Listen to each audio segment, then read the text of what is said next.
Hey, I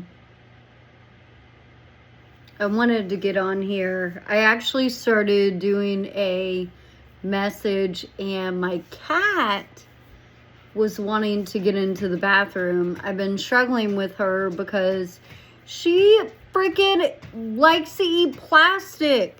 I don't know what it is. It was like, I remember when I was in Asheville, she was, I was getting everything packed.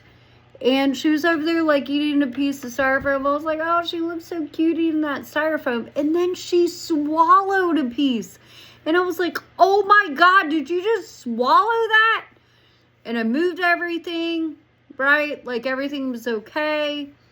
And then she does that. She eats awkward shit. And I'm like, oh my God, it's not cool, right? So I had to remove all the plastic in the house because she likes Harris Teeter bags. That's mainly what she likes to eat, is the plastic from the Harris Teeter bags. So I moved everything into the bedroom, and I came home and saw that she had thrown up another piece of a plastic bag, and I couldn't figure out where it was coming from. And now I know it's I have put one of the Harris Teeter bags as trash can liner in my bathroom, and I completely forgot about it. And thank goodness she actually kind of showed me when she came into the bathroom, and so that allowed me to know I needed to close the door. Well, she was meowing when I was in the middle of the video, and I was like, what's she meowing about? Because she generally doesn't cry a lot. And I walked around the side, and it was because I had closed the door. So I went ahead and just removed the trash can so she could go in there. But it got me to kind of take a pause. So I've been channeling for a while, and the way channeling works for me is I am incredibly grounded, right? And then there is energy that moves through me, and it is an energetic signature depending on who is channeling through me. The main entities that channel through me are Archangel Chamuel, Archangel Metatron, Dr. Mikao Usui, Elder Malidoma Some, and Nikola Tesla. Those are the main ones. And the way that happens for me is I feel it. Like it's love, but the energetic signature is specific to the entity coming through. And so, and it's very hard to explain in human terms. I did not ask for this. This was something that just started happening for me, through me, a long time ago. And I started learning about it when I connected with this gentleman named Jonathan L. Harris, who shared with me that was happening. And it was a confirmation too, Now it wasn't a big deal. I didn't make a big deal out of it. And that's because I operate in a lot of humility. I've been sober for a long time, and so being sober helped me to understand humility. I had people in my life that were consistently helping me to step into humility and work on authenticity. And I believe that has a lot to do with it. I also had a near-death experience at 18 years old, and I was incredibly drunk at the time and do not remember it. But what started happening for me is I started getting downloads about when I decided to get sober, the extrasensory perceptions, that I came back with started kicking in once I got sober. And I believe that was some type of contract I had made during that time period when I had crossed over to the other side. And so a lot of people come back from NDEs with this. And for me, I believe my contract that was in place was this type of stuff. You will recognize these things once you actually get the alcohol out of your system, the drugs out of your system. Because once that happened, I started recognizing these extrasensory perception things were happening to me. And it just felt like whatever. It just was normal, it was just normal everyday life for me. Being a channeler, and the channeling comes either from the top of my head down or straight forward towards me. And what comes forward towards me is the love. And then the channeling comes through. And then when I'm a medium, it comes through my feet and up my body. And so I know the difference between the two, Anyway, and that's the whole thing, like this whole spiritual side of things. And I wanted to share this before I really got the notion that I need to be discerning. I need to be discerning. And I got that very strongly. And so what I get to decide how much information I want to share versus what I do not feel like is appropriate at this time. It's downloaded information that I believe is incredibly important to share, but I'm getting like the very, very strong notion that for right now, it's just not the appropriate time for one reason or another. I also have been having this thing that happens to me, and it has for quite a while now. And it is this where, so a few different things happen to me. One thing that happens to me is I will just be going about my life and working. I do coaching, I do counseling, and when I'm working with somebody else, I will just start sharing information, and that person, it's like I have these psychic it's psychic tendencies is what I have. And I've had that for a very long time, probably since the beginning of my sobriety. And so, so that's just something I have. And once again, it just is. And I'm saying this because other people are going to relate to this. And I'm sharing it, and I want people to know, like, you're not alone. Like, if that's happening to you, like, that's what's up, just know you're not alone. And so these psychic tendencies we all have. And so for me, like, I started having spiritual people come into my life to give me confirmation of what I already was understanding, right? It was almost like I already knew, and then people were coming into my life and helping bring that confirmation in that I needed to hear at the time. And so it's really interesting. So it's like this energetic signature when you are channeling, and any channeler that channels will share this with you. First, it is incredibly, incredibly important to be what's the word I'm looking for?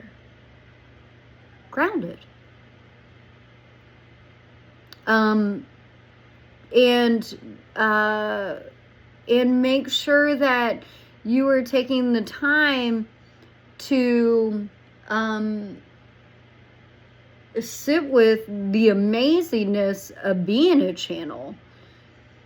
Because I think that the more you do that, the more appreciation you have for it, the more it becomes this energetic frequency that is, it's like, it's really wild. It's like you're you, like grounded here, present, and then this energetic sequence comes through.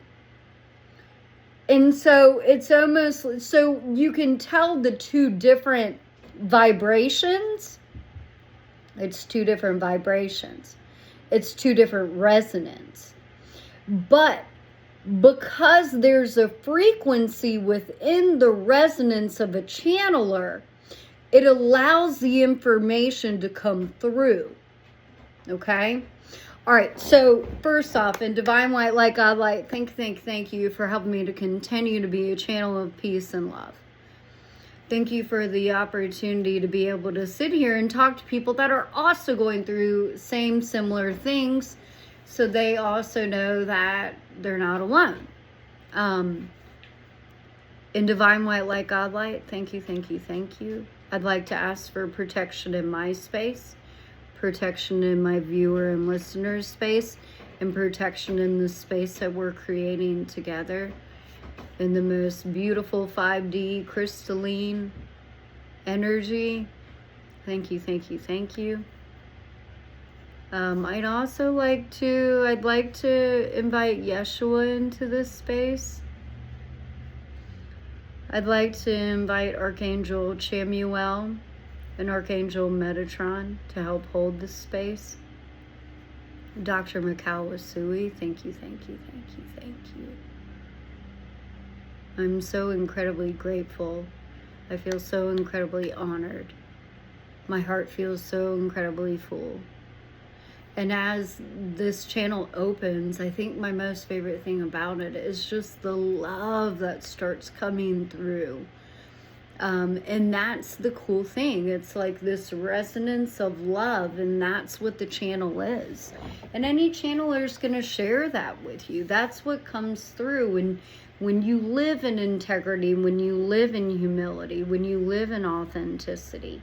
These channels become very, very full of love. And the only way that that you can be a channeler is when you have that clear channel for, of course, ascended masters to come through. You have to be in a good, stable place for that type of energetic signature to come through. And then right now, it's like I'm getting to have Archangel Chamuel, Archangel Metatron to really hold this space right now too, which I'm so appreciative of. I'm so incredibly appreciative of. Okay, so what I was talking about before is this idea that when you have somebody, first off, I've worked with people that have schizophrenia.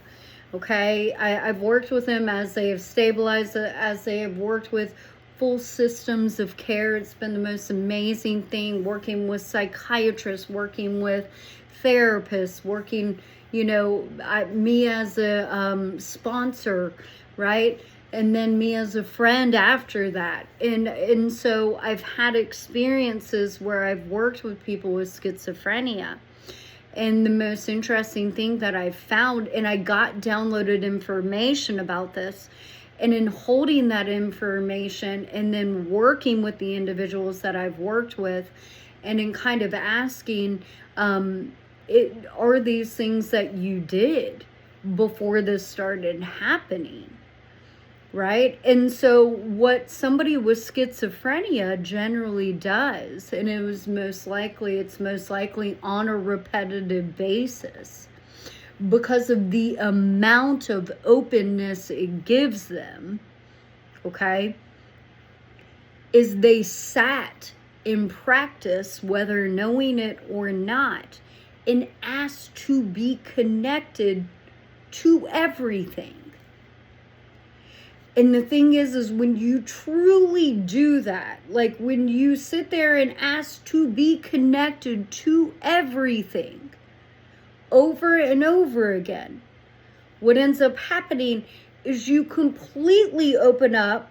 So you can think about this in whatever way you want to. I'm going to speak about it in terms of energy and the meridians that align your body, right? And that's going to be your root chakra. That's going to be your sacral chakra, your solar plexus, your heart chakra, your throat chakra, your third eye, and then your crown, okay? So when you do this, okay, to that extent, it completely opens up your connection to everything else. Well, you also have your soul star chakra about 6 inches above your crown. And that's going to be the connection to your higher consciousness. So if you are opening this crown chakra all the way, and it is sitting with your, I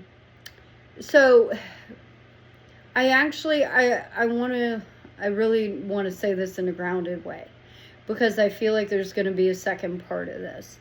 But what you're in essence doing is you are connecting to everything else. Because if you sit and talk to somebody with schizophrenia, what it sounds like is happening is they're having like this very ungrounded experience with channeling.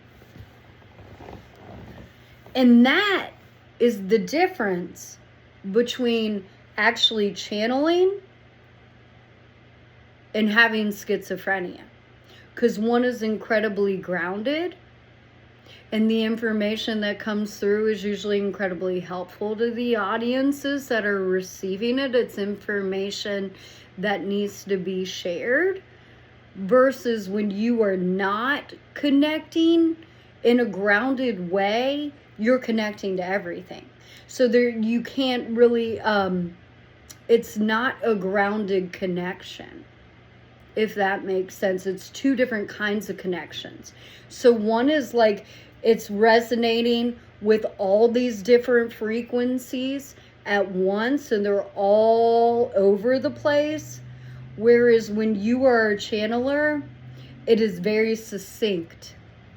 It is very succinct. And the channeler is very aware of the different frequencies that are happening at the same time. Like where you're at versus how the message is coming through. And so it's really interesting. So when somebody is going through this process, okay, so I never did. So there are people that take classes and hone this and learn this. That was not my experience. My experience was, I do what I love. I do coaching, I do counseling, and these things, these entities, these ascended masters naturally started coming through me. And like I said, this happens to other people too, and that's why I'm sitting here sharing it. This is not a me thing. This is something where these things could be potentially happening to you too. And I'm telling you that you're not alone, you know? But I want to also share with the difference between being a channeler and having mental health struggles. Because it's two very separate things. One is incredibly grounded and the other one is not. And you can tell the difference. I mean, it's two different resonant frequencies. It's two different things. So I think that's important to understand. And and once again, with the talking about schizophrenia, I think some of my spiritual crew out there will know what I'm talking about. That will resonate with you. Like when people want to be connected and they feel disconnected and they consistently ask to be connected, it's like all of a sudden this opens up and it's so incredibly hard to get it back balanced. And I think that's why in other indigenous cultures, it is seen as something that is revered versus something that is a deficit. And I believe the reason why is because they know what is happening is this incredible opening between the crown and I think the soul star. But I think what also happens is once you open the crown chakra all the way, and I have been developing a chakra system called the Divya. Okay, this has all been very, this has been gifted through me to start talking about the chakras above the head. And I think it's incredibly important to talk about because it will also give a little bit of credence to those that are struggling with severe mental health issues with schizophrenia. Because once that crown chakra opens, it's going through all the upper chakras. But the problem is the people going through this have no bandwidth to understand or harness all of those different chakras above the crown chakra. So what I'm working on is how to understand the chakras above the chakras. And so I believe what starts to happen is, because if you talk to somebody with schizophrenia, they know a lot of stuff about these other levels of consciousness. But when it's happening all at once, it's so many different frequencies at once. Versus with the channeler, where it's very grounded. It's two different things, you know? And so I'm really excited about this. So I'm working on the Divya stuff. And it's going to go into the chakras above the head. Now, what's going to be cool about that is it kind of gives you, when you're working with all these chakras, right? And what we're doing in our everyday lives is creating balance. In our energetic body, we are creating balance. Because each one of those centers, whether you believe in chakra system or not, take anything you need and leave the rest. I am always going to say that, okay? And something that you hear now may not resonate. You may not even like it. And later on it may. Because it's kind of like that thing where it's like you read a book, okay? Like for me, I'm going to say, for instance, for me. When I read the big book, Alcoholics Anonymous, I read it, right? I really enjoyed it.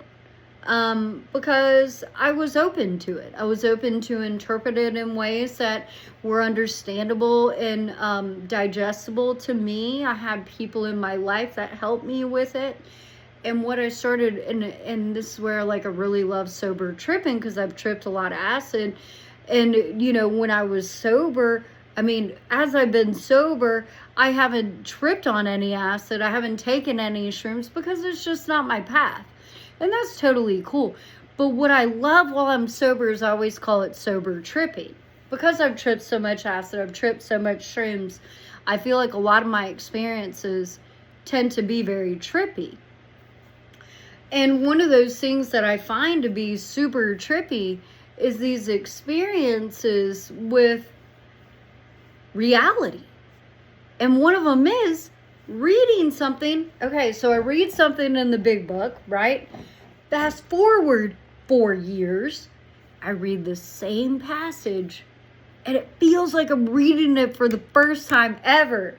It's so cool.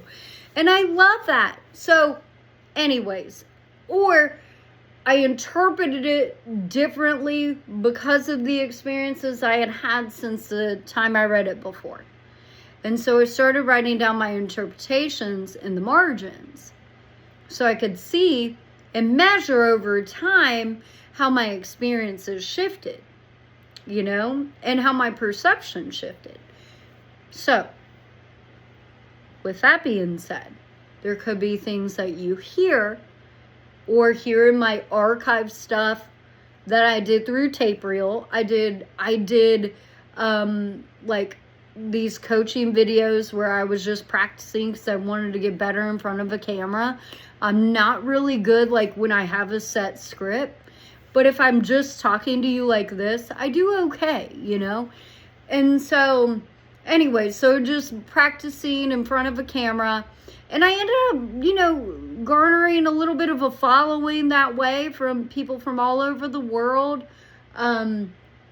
Anyway, so I did that for years. Actually, it ended up being years, and it just ended up being like a journal entries for me, and I was channeling stuff. So I'm hoping that it was very helpful to the people that had the opportunity to watch them.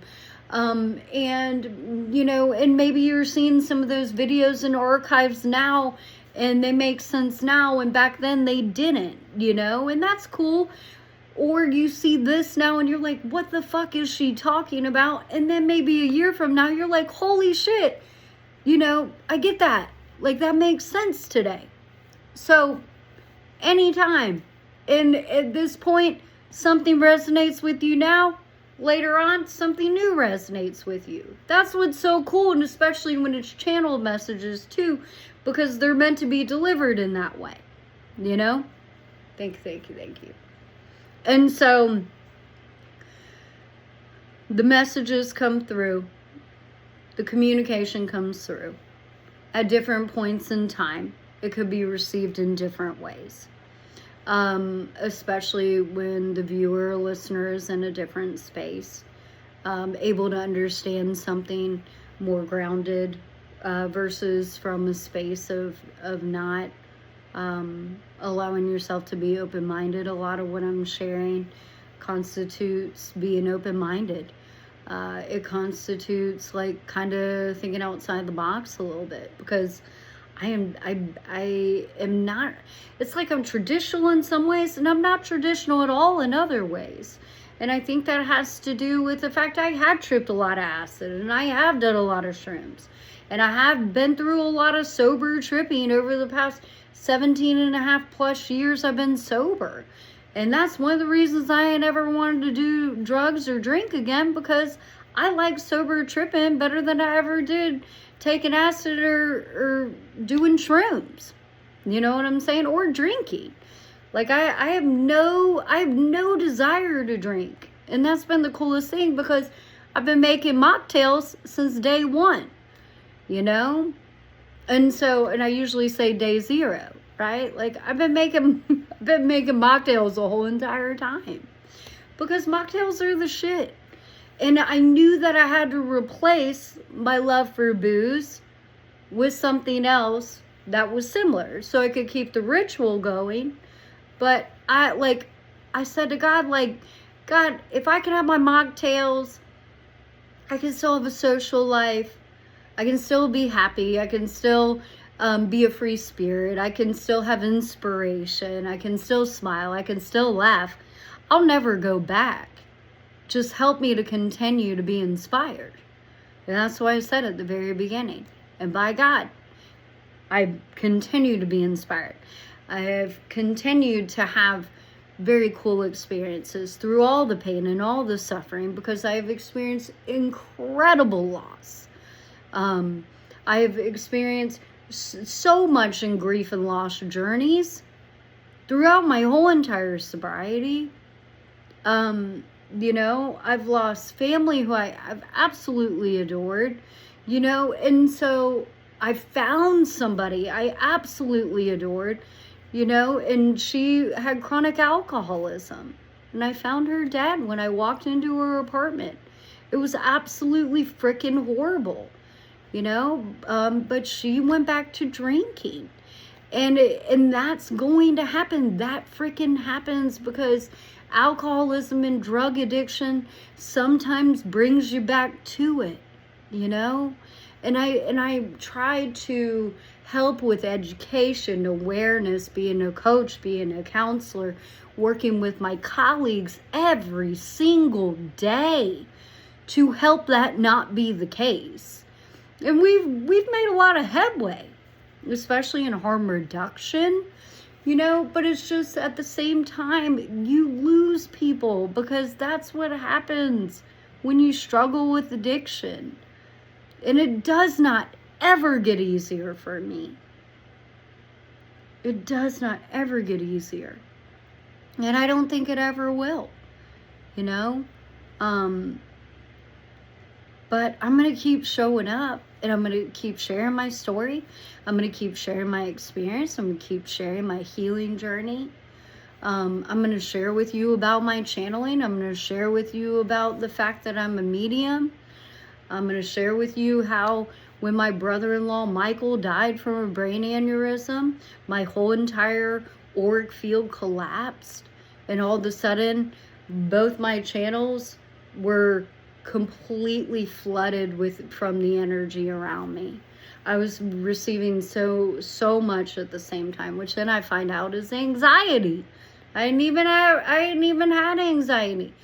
And so it's so interesting to me to learn these things. And then as I'm going through my healing journey, being able to talk to my therapist about it, and then learning about braided polyvagal, you know, system function, where it's like, if you have high emotional regulation, which I do, I have high emotional intelligence, and it's because I've been sober for over 17 and a half years. I process absolutely everything I go through. And I've learned that as I've grown up sober, right? Now, this is just my experience. Other people go through this without having my experience, but I'm just sharing my experience with you and how I experience things, okay? So I have a strong emotional EQ. I have strong emotional intelligence, and I have a great emotional regulation. And so therefore, because of that, my polyvagal system braids very well. And it braids across the ventral, it braids across the dorsal and into sympathetic, right? Now, when Michael passed away from the brain aneurysm, the braiding shifted in all different directions at once. So over the past year and a half of my life, I have been trying to work on rebraiding my whole polyvagal system. And it's finally happening, but it shows up so freaking weird. Like, things I've never experienced before, and it's so cool being able to talk to my therapist about it. She's like, oh yeah, this is exactly what's happening. And it's helping it shift, you know? And so I'm so incredibly grateful for that. So, hell yeah, that I've taken the time all these years to work on my emotional regulation, to be able to know that's what's happening to me, and how crazy and wild our wiring is in our brains, that it can braid like that. So I find a lot of gratitude today in understanding that and being able to speak to it, and being able to share my experience, because I may not be the only one going through this. And once again, it's just for me to be able to share it with you so you do not feel alone either. And so, yeah, like I read oracle cards. I know the tarot, and I spend a lot of time watching a bunch of different videos. So this is the deal. This is what I love, right? And I shared this a lot. If you find my archive videos from tape reel, I shared about this a lot. And it's the idea that I wanted to hear how different people interpreted the tarot. You know, different ways it's read, different experiences, different ways people share about their experiences, different ways they do readings. But I never felt drawn to do readings with the tarot. And I believe, like, it's just what it is. I prefer to not go through the fool's journey with it, but instead, in the fool's journey, it goes through a major arcana, right? And then you got a minor arcana. But the major arcana goes through the fool's journey from 0 all the way to, I think it's 72. Oh, I can't remember. I should know. The major arcana is it 21 cards? Anyways, I can't remember. But there's a major and minor, and the fool's journey goes through the major arcana, right? And I just got heavy intuition that, you know, I'll read my own cards, I'll listen to cards. But the other thing I've learned and is about being very discerning is you take what you need and leave the rest. And I feel like that's how I've always been able to be grounded and continue to have my feet on the earth and understand different interpretations, hear different readings, because I understand the idea of taking what you need, leave the rest, right?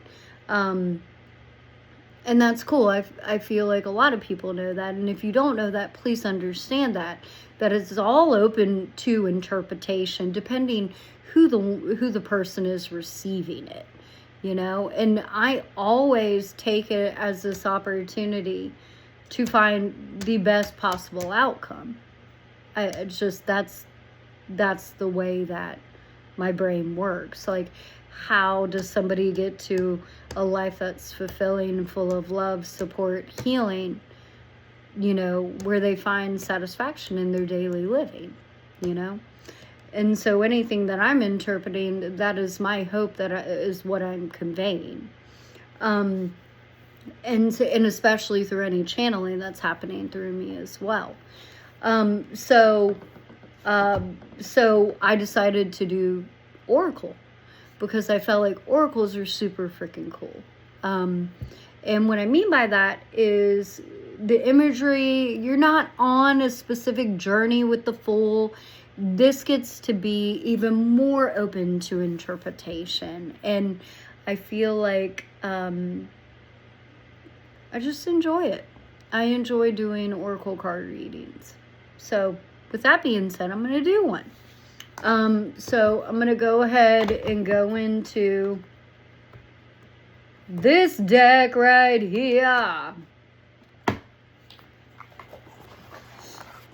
Okay. And I'm just going to shuffle. Thank you for me to continue to be a channel of your peace and love. And help me to find the cards. Oh my gosh almighty. That's a whole lot. It's a whole lot.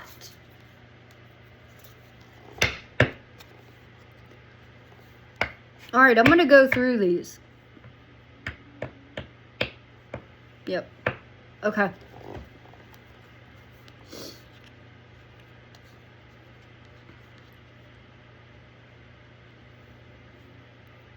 Okay. What I'm getting with the Grand Symphony. Oh my God, so cool. So I love that it is about like your natural, like you playing to the beat of your own drum. Like you have this individuality about you. Okay. And then also like it has this frequency, even though it's like your singular beat of your own drum, at the same time, it's resonating with the beauty of other people's beats of their own drum too. Oh, that's so cool. Okay.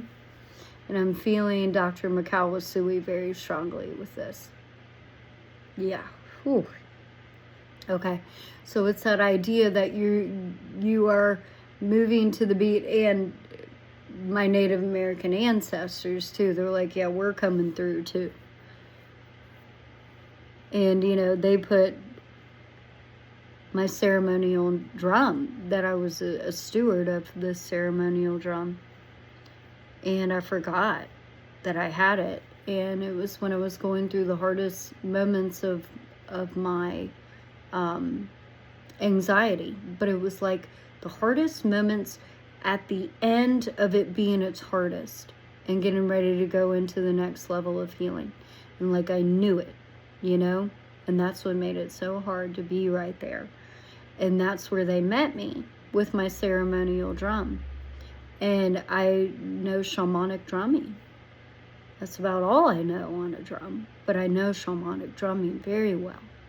And when I started doing this shamanic rhythmic drumming, it came to me and they were like, you came to us and you wanted to learn how to play the drum, and we told you to go learn on your own, teach yourself.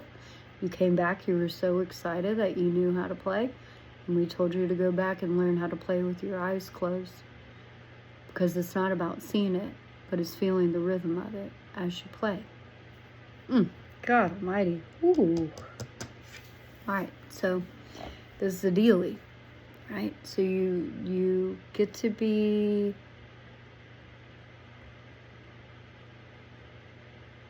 at the beat of your own drum, right? And then also resonating with other people at the beat of their own drum. And while everybody is finding their singular beat of their own drum, loving their individuality, guess what's happening? It's coalescing into this most beautiful grand symphony. And so that's what's really cool. Wow, man, that is not me. The way I just articulated that. Believe you me, it's not.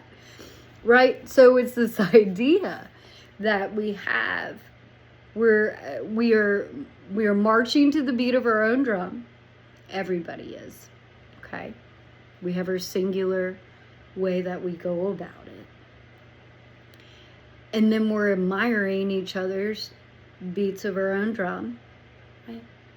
And what it's doing is it's allowing us to have this individuality with how we go about working with our own drum. And then as we hear everybody's singular rhythmic flow, it's creating a really cool grand symphony. Wow. And being able to have that singularity, okay, with the beat of your own drum, hearing everybody else's beat of their own drum, right? Everybody else's beat of their own drum. So it's all different, but it all comes together to create the symphony. And then what starts happening is like,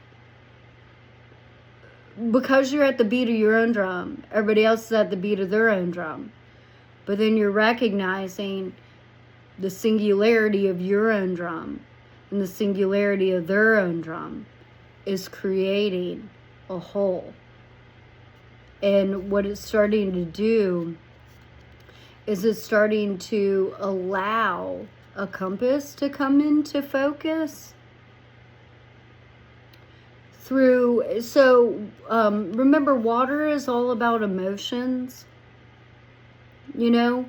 So finding balance through the emotions that comes with this beautiful resonance that is happening amongst the singularity within each person, as well as how the admiration of that singularity is creating a whole.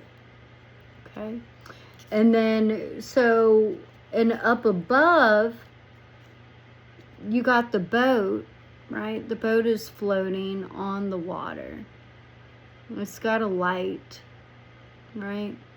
You see a little light. You got your stork. The stork's bringing, usually symbolizes bringing birth. So let's say, so I want you to remember, this is open to interpretation, okay? But a lot of times the way these cards, and like I said, they'll resonate with people in different ways. But that's what I consider. Or is that a pelican? Well, either way, okay? So let's just say it's a stork, because that's what I'm getting, okay?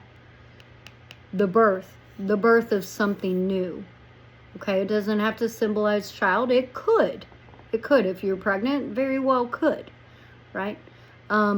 If you are wanting to have children, same thing, right? So open to interpretation. The way I'm going to lead with this is saying that it's a birth of this new. You have the singularity of the beat of your own drum. It moves with the wholeness, which is bringing about a whole new experience, because potentially, you know, now you're feeling like you're more a part of in some way, shape, or form. And it's bringing focus and it's bringing purpose, right? And so, and this boat, so think about the boat. The boat is made out of wood. It comes very naturally. It has to be crafted, so it's put together. And then slowly you're learning how to bring about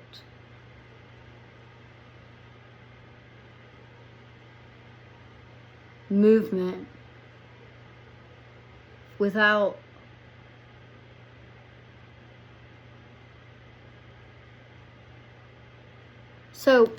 okay. All right, so do you see the stars on the boat? And nobody is in the boat, right? Nobody's in the boat.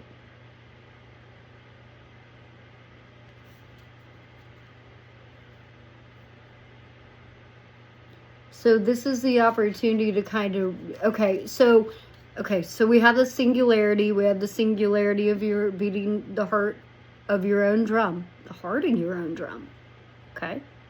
And then you're feeling the heart and the beat of other people's drums.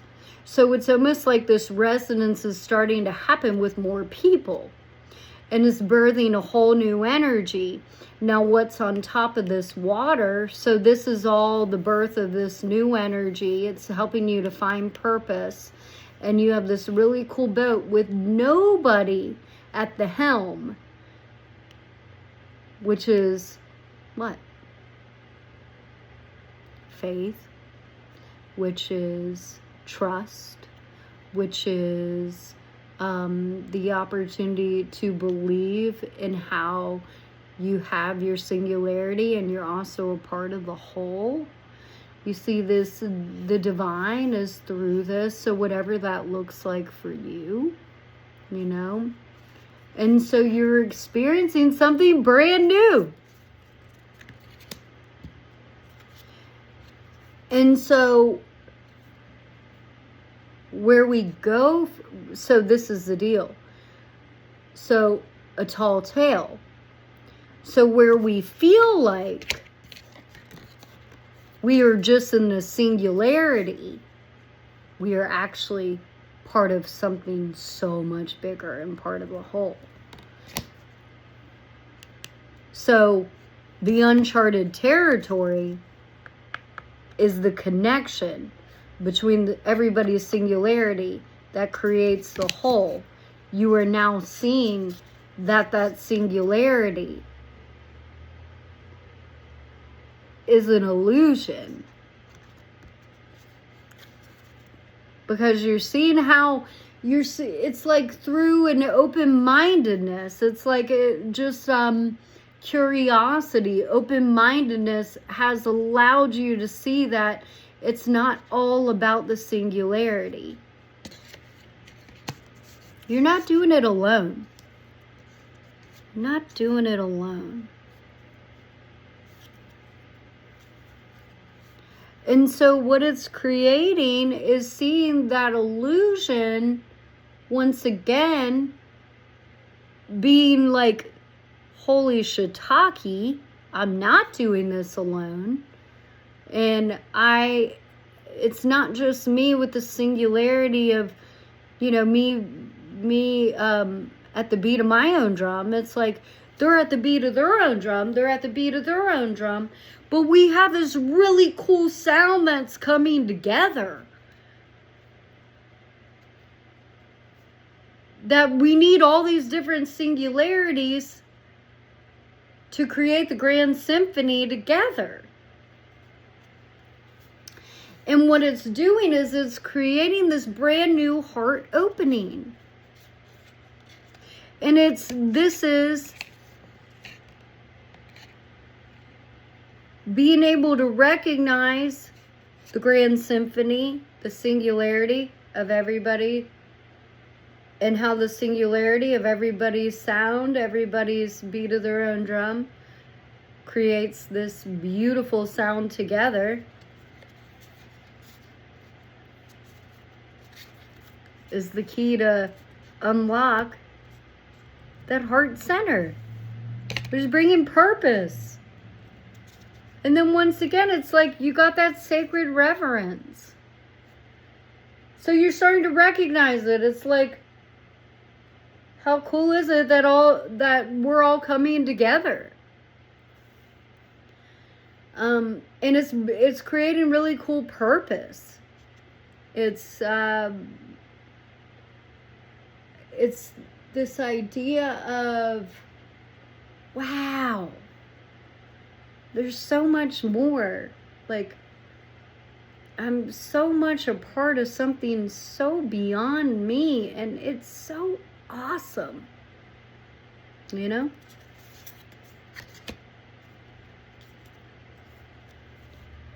then what starts happening, okay? And once again, all of this is open to your own interpretation, okay? So this really cool thing starts happening with the time machine is you start moving into what we call as a new timeline.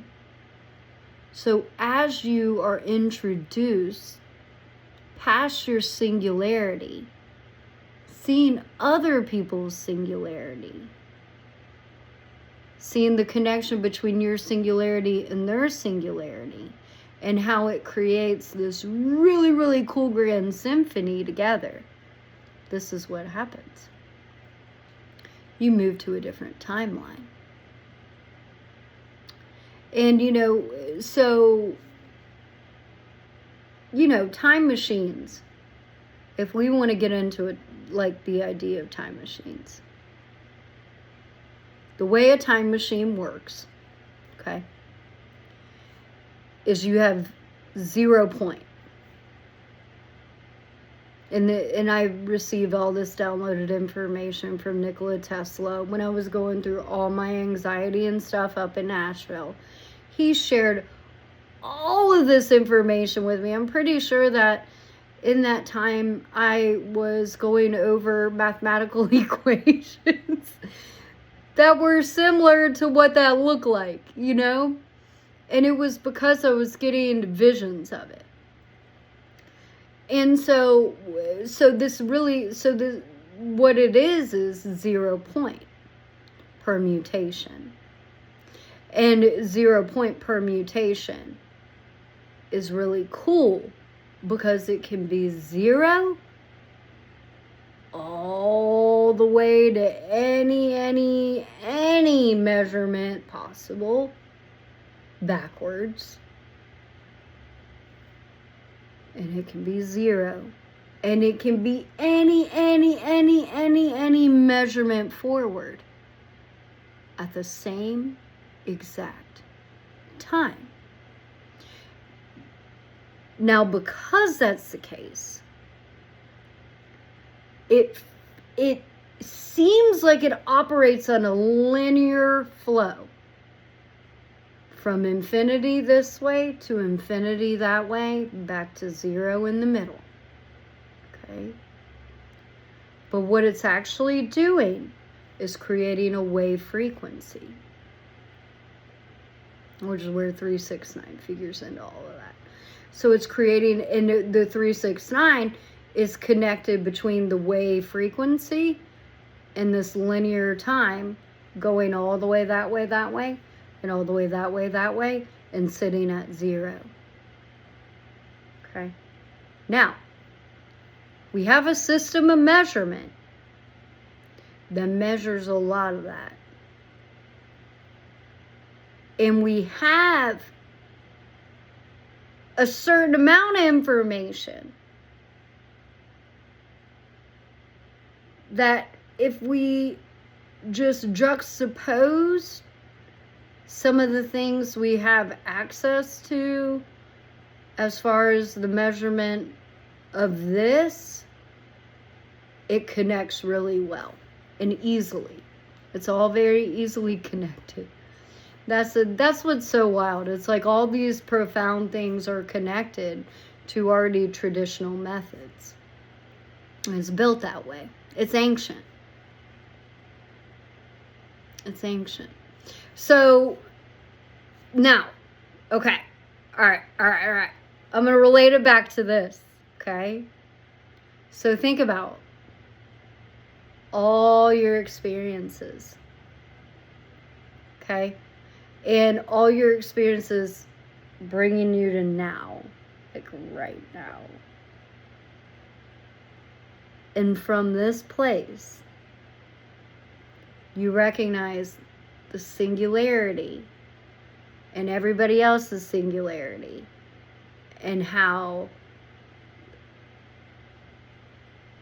you are now recognizing the singularity of your experiences actually come together to create the whole picture.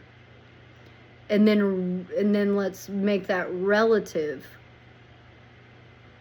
to seeing other people's singularities and all their experiences, and then connect them.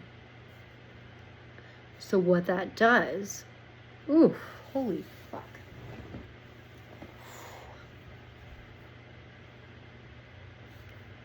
What that does, okay,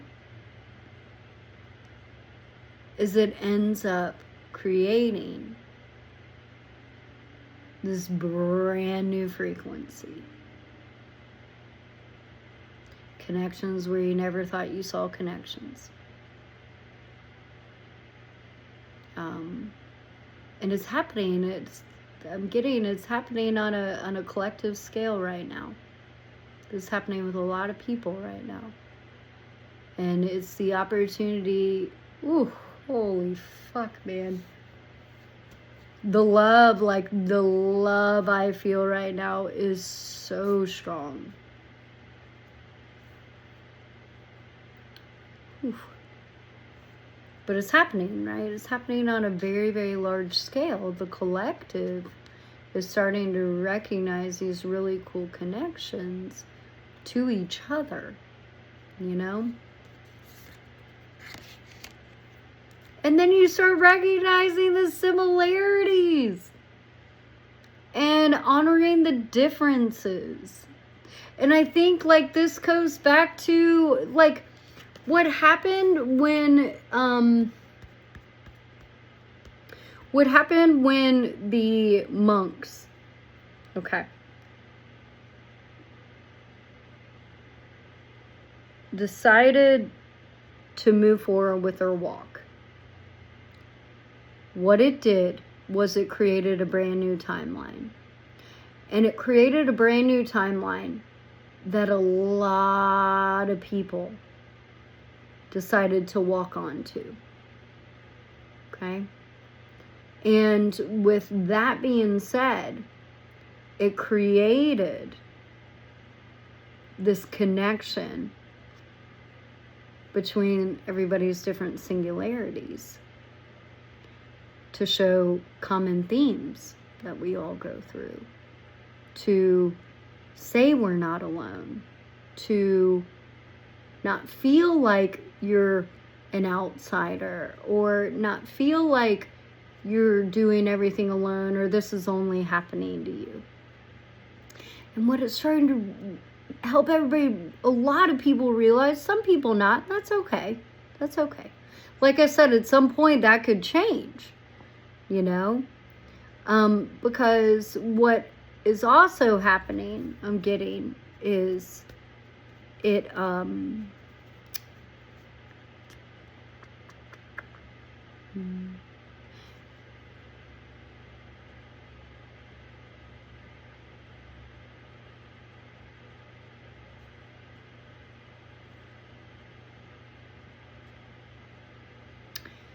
it's establishing a new baseline.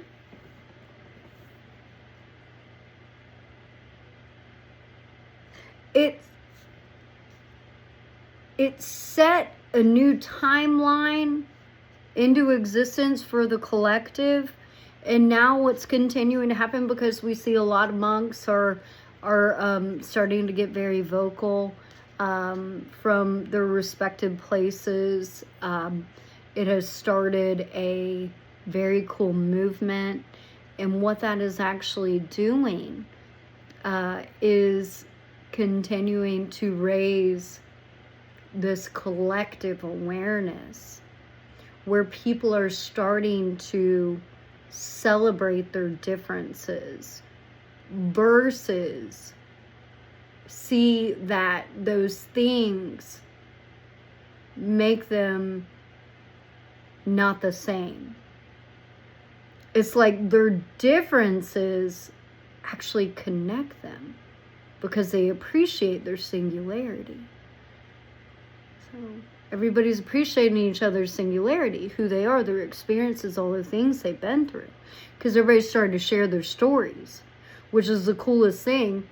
I've gotten downloads about that for years. You know, when we started doing all the stuff with walking love into spaces, right? Justin and I, we would sit and talk on the phone for hours about how we would do it, our experiences, had other experiences we've seen in other people's lives, what we've seen professionally. Like, we talked through all of that while we were building that training, because we knew how important it was to hit every different witch aspect. And like I said, I was praying to God, he was praying to God. Like, we were truly creating something for the community to show this level of singularity that we all have, and also how we can celebrate each other's differences. Now, by the monks walking love into spaces, what is actually happening is it's creating a baseline collective connection, which is then creating a brand new badass timeline. Okay? So a lot of people are recognizing that, and they feel like they're more alike than different, which is so cool, because everybody's sharing their stories now. They're feeling more comfortable sharing their stories. And okay, so this is the cool thing that's happening. When everybody's sharing their stories, it's like, oh my God, I didn't know that. Or I went through something similar, but we're so different. So it's like we have the beat of our own drum, but some of that rhythm, it actually connects with the rhythm of other people's drums, right? So in our stories, we have these very singular things that happen. So we think singular things that happen to us. But then as we start sharing our stories, guess what happens? Somebody's like, holy shit, me too. How did you go through that? But we're so different, right? And so that's the cool thing, I think, about like connecting with people. You know, and I call that sober tripping. You call it what you want, but it's really cool because this baseline, and that's love. When you're finding the connections, when you're seeing that we all have these singularities, that also, man, it's so Nikola Tesla right now, because it's so funny. It's like these singularities. It's like these singularities, but within our singularities, it connects to the other rhythms, and the rhythms create a grand symphony together, you know? And it's a very beautiful, beautiful one. And everybody's feeling it, you know? So people feel comfortable sharing their stories because the monks are saying it's okay. Like, we're all going through very similar things. And here are some really, really practical things to do in your life. But then guess what's happening? All these groups of people are getting together and they're talking to each other. and they're communicating. And then they're going home, and you know what they're doing? They're talking to their neighbors more. They're in the grocery store. They're talking in the grocery store more. And that's the type of stuff that we talked about in the Walking Love into Spaces, the training that we created. We talked about that. We talked about the idea of people connecting and doing volunteer work together or creating new projects together because they're trying to have conversations. And potentially you have one person creating a project, you got another person creating a very similar project, and otherwise they wouldn't be connecting and talking. And guess what, dude? This one has this cool idea about it, and this has a cool idea, and then they connect together, and all this stuff is happening. And Nikola Tesla, we walked through this whole thing that he shared, downloaded information with me, that homeboy that he was supposed to be working with, that he ended up not working with because of the opinions of other people, actually got in the way of that, okay? He was all about it. He was going to work with Tesla. He was very excited to. He started talking to the wrong people who were jealous and knew that them working together would have created something really badass that could have been grounded and worked really well. And so they sabotaged it. So, what's so cool, and this is why I feel Nikola so strongly right now, is this is that opportunity where people are just he's like, it's not gonna be like this set thing, but they're just gonna randomly start talking. They're just gonna be talking while they're watching the monks, and then they figure out, oh my God, I'm doing something very similar.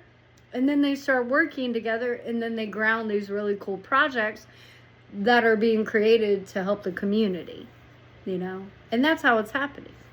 And Nicola's like, yeah, and they're going to work together, So, and that's what I got downloads about. Like people in town hall meetings, right? That's what I really, really wanted to do with general public training is, how do we get people in these spaces talking about these things, where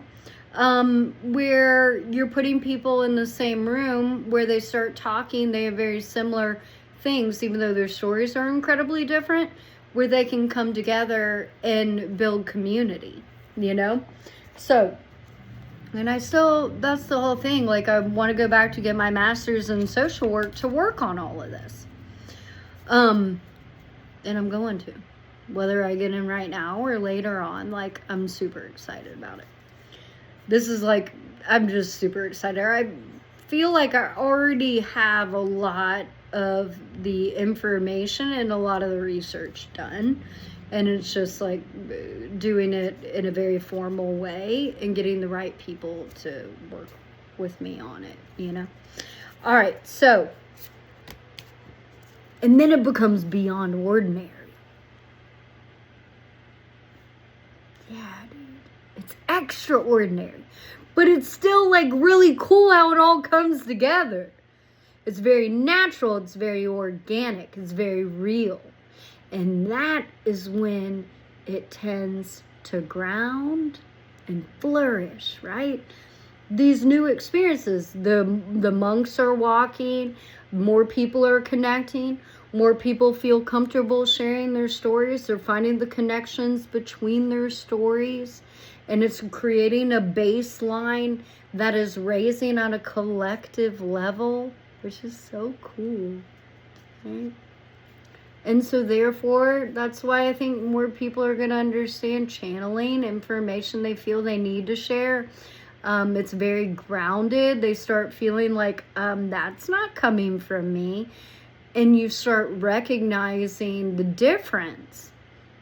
And it happens very naturally. But as the baseline of the collective is rising, you may start to recognize that you're connecting people that are working on similar projects you're working on, or ideas that are coming to you that you want to implement in the community to help the larger community. And then all of a sudden you're connecting with other people and you got the same mentality about it. That's the type of stuff that's going to start happening, right? And then it's beyond the ordinary. But it's happening organically, which is so cool. And then once again, I said this the other day. It's not a game of chess. It's not strategic like that. It's not about your move, my move. It's like we're moving together. We're in sync and we're moving together. Even though you got your singularity, I got my singularity. I got this really cool tune in my singularity, that you have this really cool tune in your singularity, and it matches mine. And it creates a really cool sound together, and then puts so many together, and it's coalescing into a grand symphony, right? So the powerful move is a move together. And that's why it's at the top. It's flying away, because it ain't no my move, your move. We moving together. It's very cool. Very, very, very, very, very, very cool. And then this is what happens, opening to discovery. So you start seeing, right? You start seeing in plain sight all of these amazing things are happening, and the community's coming together, and all these people are connecting that would otherwise not, And when they start connecting and they start coming together and they start creating these projects, the community gets stronger. And the people are the ones doing it. Right in front of who? The powers that be. Welcome to divine alignment.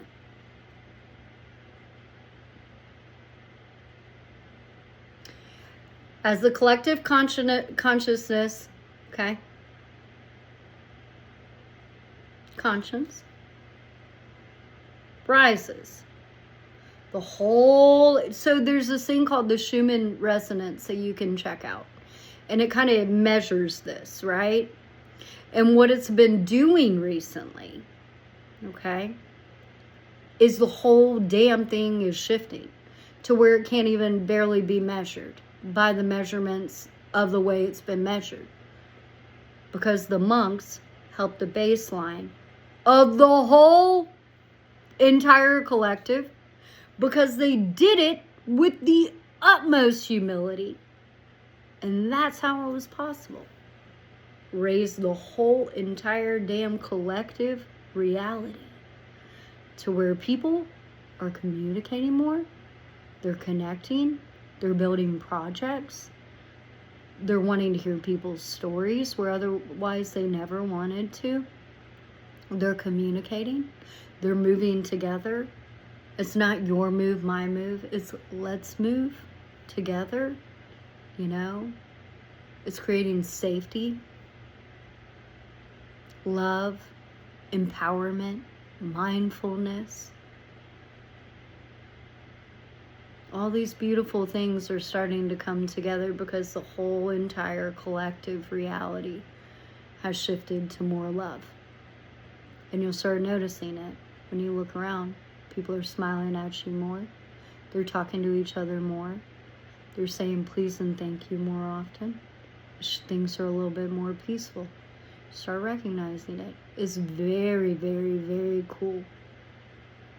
We have had a full timeline shift. Yeah. And so, it's awesome. So I think when we get to this, okay, I feel like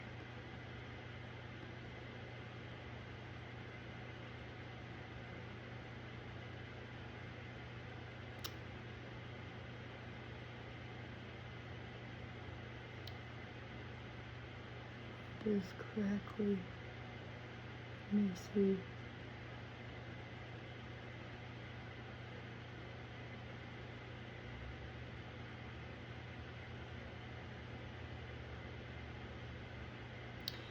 Okay, so it's almost like we have all these connections happening at once. And we know that the rose symbolizes love. Like when we think about the rose, it represents love. Now, roses have thorns. Every rose has its thorns. All right, check it. I'm still trying to win a Grammy.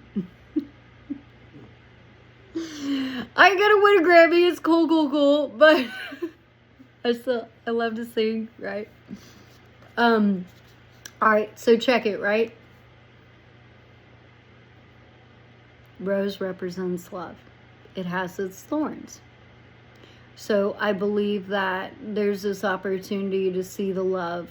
And when the collective consciousness is being raised to a level where we are seeing more love, what becomes more glaringly obvious is the opposite.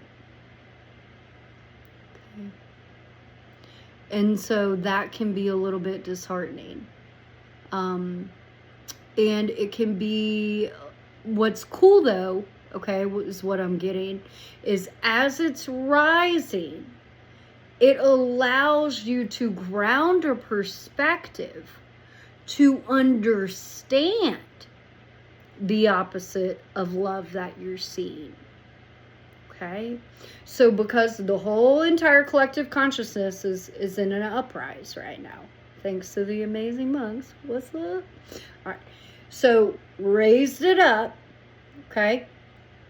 And what that's allowing people to do is to be and have awareness of the opposite, but in a grounded way to where subtle shifts can continue to help it shift.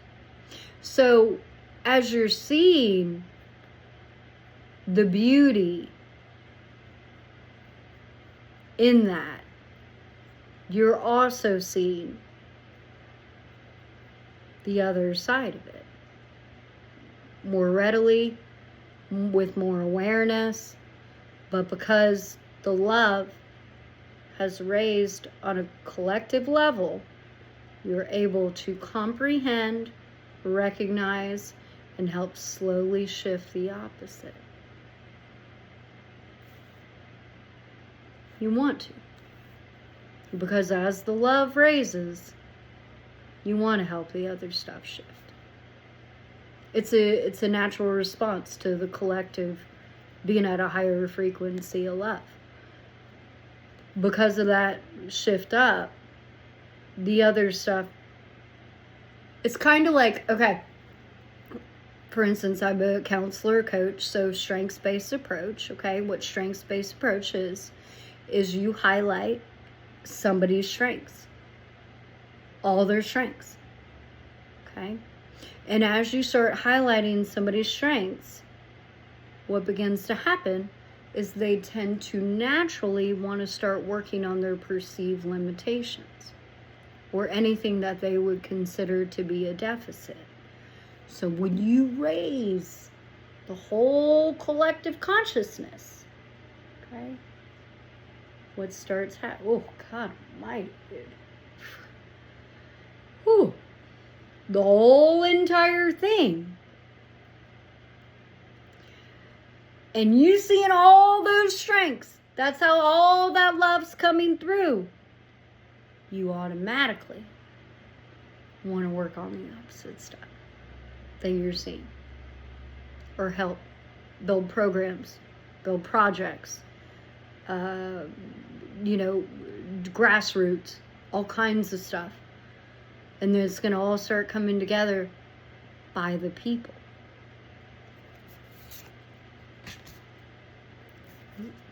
That's it. You start seeing all of this. But once again, because the whole entire collective consciousness of the freaking planet has moved up, you start seeing all of this. But because, once again, that whole vibration is lifted up, all of this stuff, you're recognizing with awareness, you're recognizing in a grounded way. And so it's the opposite side of that whole entire collective consciousness rising. You're starting to recognize this, you know?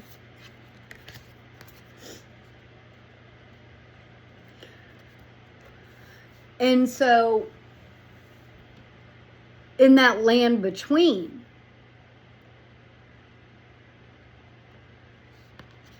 is where you're recognizing all of it.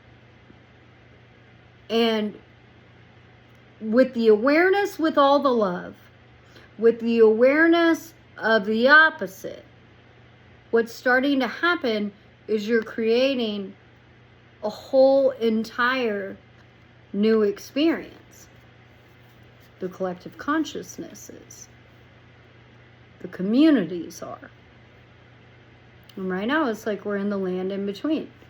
It's like there's this huge awareness of all this love that's just been moved into the collective frequency. Once again, I'm going to bring it back to the very beginning, which is talking about we each have this singularity, right? But when we're in tune with the beat of our own drum, we start recognizing our neighbor has a really cool beat too, sounds different than yours, but there's a tone within when they're to the beat of their own drum that is relative to the beat in your drum, and you're now at that higher frequency able to recognize it, and is creating a grand ass frequency, a grand ass frequency, as well as a coalescing symphony.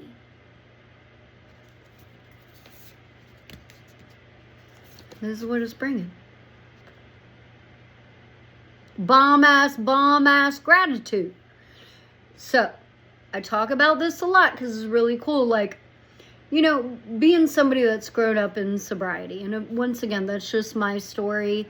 Everybody has their own stories, right? Like, I'm just sharing my experience here. Take anything you need, leave the rest. I'm always going to say that, okay? My experience with gratitude is this. It's a word that is tossed around a lot. And people talk about, like, yeah, gratitude, bypass with gratitude. But I'm going to share how you don't bypass with gratitude, okay? So, you can, and once again, I'm just sharing my experience here.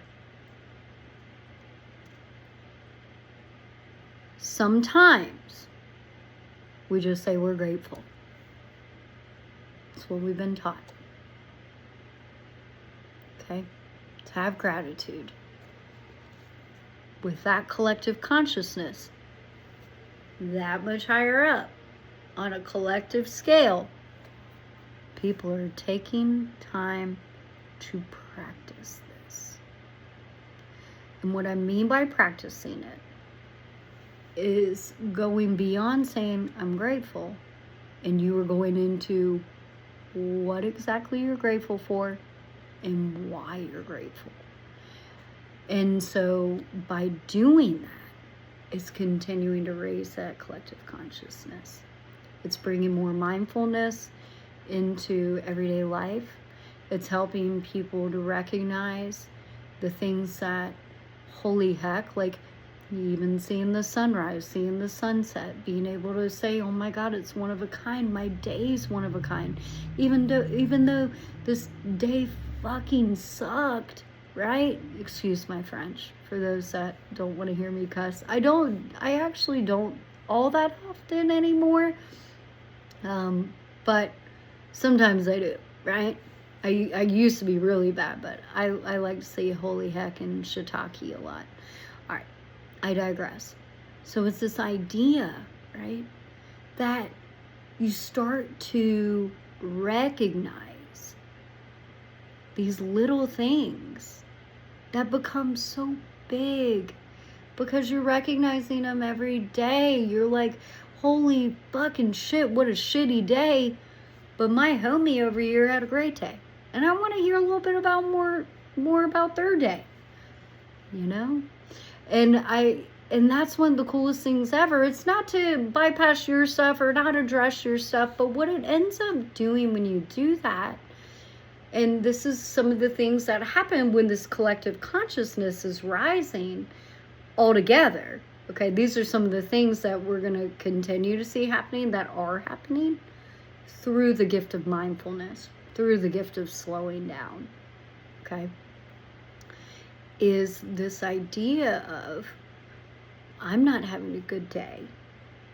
And potentially before this collective consciousness rose, okay, what we maybe would do is just ruminate and think about the horrible day over and over and over and over and over and over and over and over. Now, with that collective consciousness up higher, what we might start seeing is, man, I'm having a bad day. But because I'm being mindful, because I'm taking my time, I still want to talk to this person next to me. And they're telling me about their amazing day. And I get to celebrate that with them. And it's helping me deal with my bad day. Or say that you have a lot of cool things that happen in your life, like parking spaces open up for you, or you know, you connect with people easily, and all of a sudden, for one reason or another, it stops happening, which it does, right? And then you get to celebrate it happening in somebody else's life, you know? So it's just taking the time and seeing the ways that we can have that singularity and have these tunes together that create a really, really cool sound.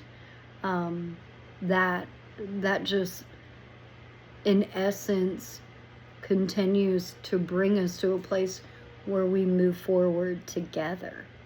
Not your move, my move, but let's move together, you know? And so it's bringing the spirit of gratitude. And gratitude is one of the most underestimated things in this whole entire wide world. I want to create gratitude hubs. Because you know what I was doing? I sent something to Neil Tyson DeGrassi, because he's friggin' amazing, okay? And I was like, I feel like we should have gratitude hubs to help bring down the heat of the planet. Because if we bring people into these spaces together, talking about their gratitude, and then we use and find like a measurement system to measure it, what in essence we could do is create less heat on our planet, you know? But the monks have already done it. They created the gratitude hubs, you know. But what I feel like would be super cool, and then, you know, and I sent this to Neil, like to have these full-blown systems, okay, where it's like you have like full centers where you can come in and you check in and you can measure all these different ways to understand your gratitude. You'll have quantitative and qualitative analysis.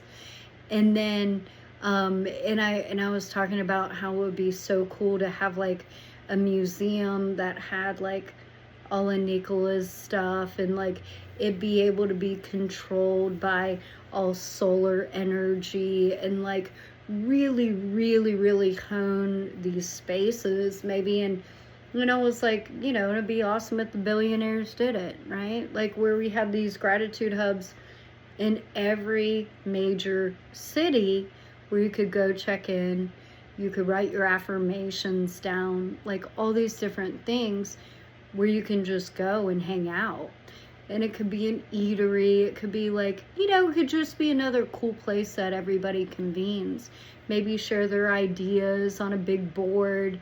You know, find the ones that connect. Bring those people together. You know, something like that. But I sent that to Neil Tyson DeGrassi because I was like, he's so badass. And I was like, dude, this might actually be something. And I was like, and let's bring Dr. Greer in and Greta in. And Neil in and all the billionaires in, and let's do this. Let's bring down the energy, you know, the whole collective heat of the planet. But guess what? The monks have already started that whole entire process. Because as you raise the whole collective consciousness, guess what? The heat of the planet goes down. That's what it do, and that is what it is. Okay? So thank you so much for taking the time to be here with me. And it's really cool, right? It's this, and this is Dallo. Dallo's coming to say hey. So yeah. So this really cool opportunity to just see how all these singularities are coming together, and which is us, right?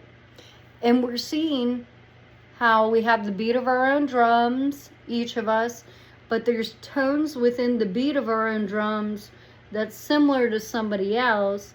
It's creating a cool tone, and then all those tones together is creating this badass grand symphony and a really, really cool level of awareness. So I'm very grateful to be a part of that with you. And I mean, the opportunity to talk about it with all my spiritual people out there. Anybody that is talking about this in any way, shape, or form across any denomination. You know, any spirituality, you know, when we're raising the love on the planet, anybody that's raising the love on the planet, let me just say that. That's my baseline here. Like, thank you to anybody that's doing that.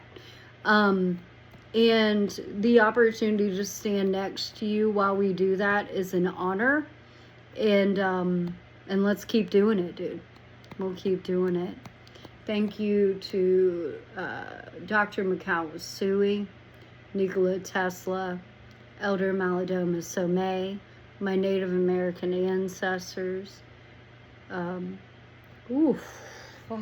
man. Archangel Metatron, and Archangel Chamuel for holding this space so beautifully. I'm very, very grateful to be a channel of peace and love. Thank you, thank you, thank you. All right. Peace.